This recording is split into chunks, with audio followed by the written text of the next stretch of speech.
rise of cinema, India in the 1950s. A History Between Sheets original. Sometimes I imagine that cinema has eyes, not the kind that blink, but the kind that remember. And if you ask those eyes about India in the 1950s, they'd probably smile, sigh, and say, "It was when we learned to dream again." The decade didn't begin with applause. It began with silence. The kind of silence that comes after loss, when the lights are on, but no one quite remembers why. The 1940s had left India bruised and split, its stories scattered across two newborn nations. Studios were burned, scripts unfinished, actors vanished across borders overnight.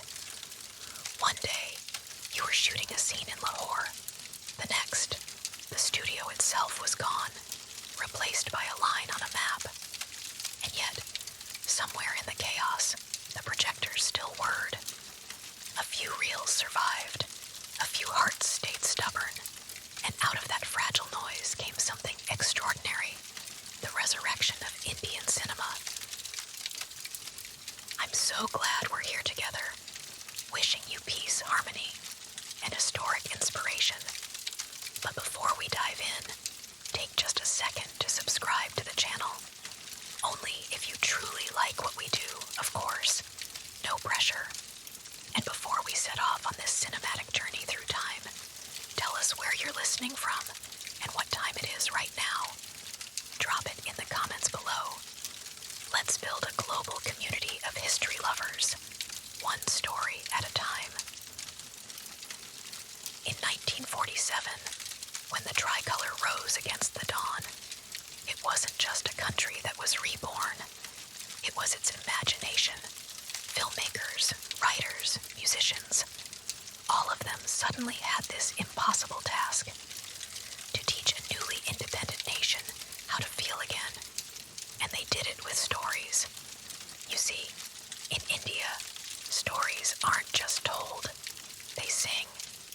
And the first songs of freedom weren't sung on podiums.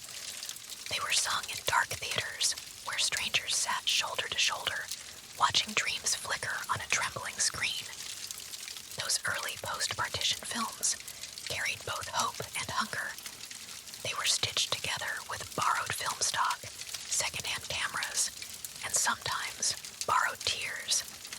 Studios like Bombay Talkies, Prabhat, and Mehboob Productions became makeshift temples where the gods of cinema learned humility. And then came the 1950s, the decade when Indian cinema found its rhythm, its melody, and perhaps its soul. It's easy to call it the golden age now, but gold is forged in fire. The 1950s began with questions, the kind you can't answer with dialogue alone. Who are we now? What does freedom mean when your stomach's still empty? Can love survive poverty? And does hope look different in black and white? Bimal Roy seemed to think so. With Do Bigha Zamin, he pointed his camera not at kings or courtesans, but at farmers, real people, people with cracked feet and tired eyes. The kind who didn't usually make it to the big screen, unless they were part of the scenery. For the first time, the poor weren't background, they were the story. And what a story it was. A father running behind a rickshaw in the city, the sound of his footsteps chasing dignity, a metaphor for an entire nation trying to catch up with its own dreams. Then there was Raj Kapoor, the man who somehow looked like he had borrowed Charlie Chaplin's shoes and Nehru's optimism. In Awara and Shri 420, he played the lovable tramp, a thief with a heart cleaner than the city's rain.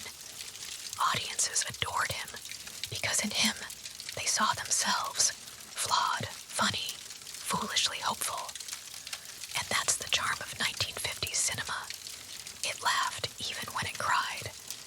Sometimes, the songs carried the sorrow so gracefully that you almost didn't notice the ache underneath. There's a scene in Pyaasa, Guru Dutt's masterpiece,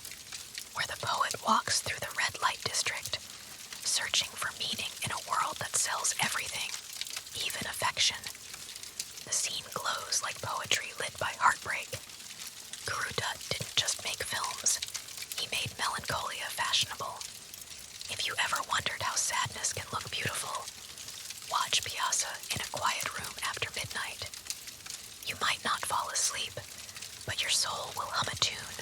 I sometimes think if therapy had existed back then, Guru Dutt would have saved a fortune by just shooting another movie. While some filmmakers were busy plumbing the depths of despair, others painted with color, not on film yet, but on emotion. Mehboob Khan's Mother India wasn't just a movie. It was mythology reborn in Technicolor spirit, even if the reel was still black and white. It was about a mother who stood taller than the Himalayas and cried harder than the monsoons. Nargis in that role wasn't acting. She was embodying the nation's conscience. Every frame burned with sacrifice and strength. When she pulled the trigger on her own son, the audience gasped. And somewhere in that gasp, India grew up. You see, cinema in the 1950s wasn't entertainment. It was therapy for a country learning to forgive itself. There was humor too, of course. How could there not be? Even the tragedies of Indian cinema somehow ended with a song and dance number, as if to say, we'll cry today, but we'll hum tomorrow. Comedies flourished, full of mistaken identities and moral lessons that came wrapped in laughter. Johnny Walker would stroll into scenes like a walking antidote to despair.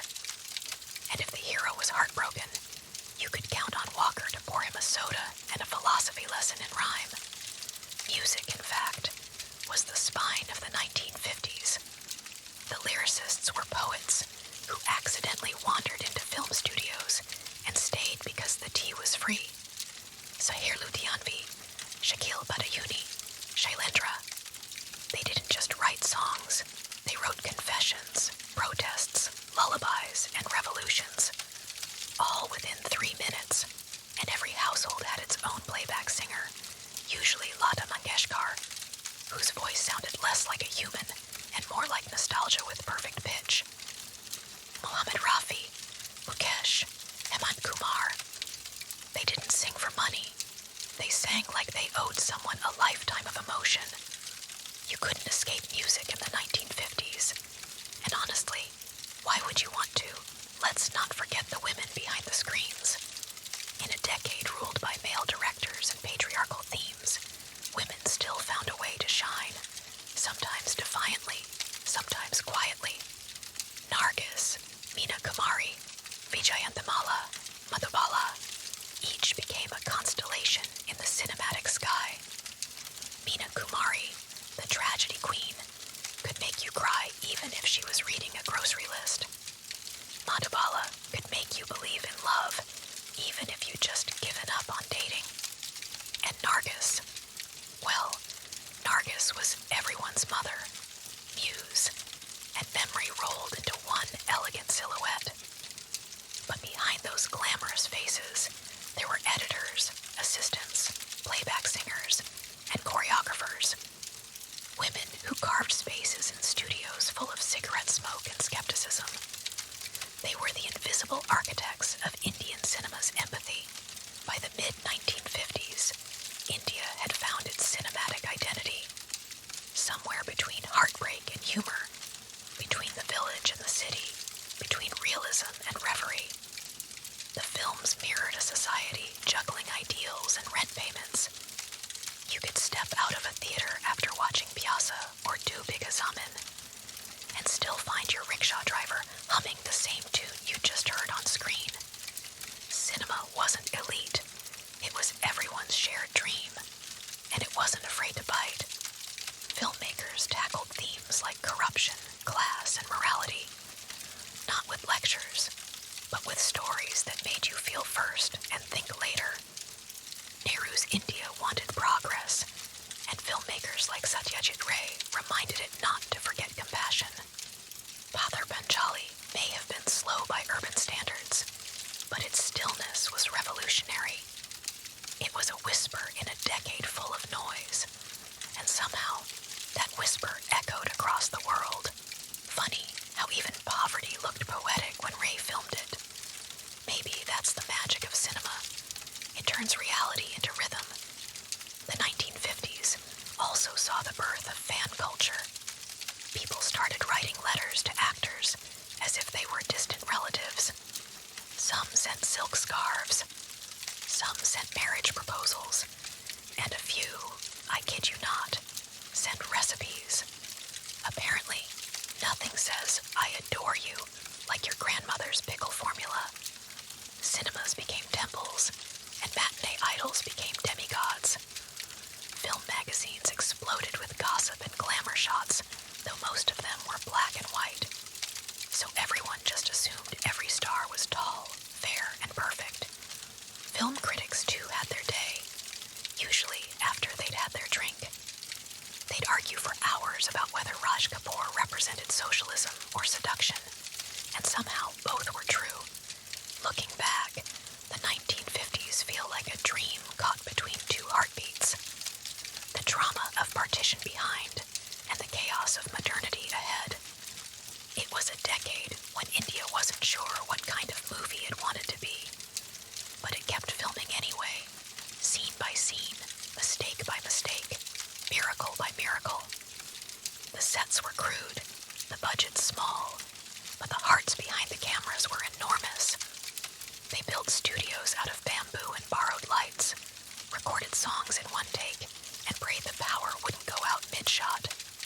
And when it did, someone would joke, even electricity takes an interval.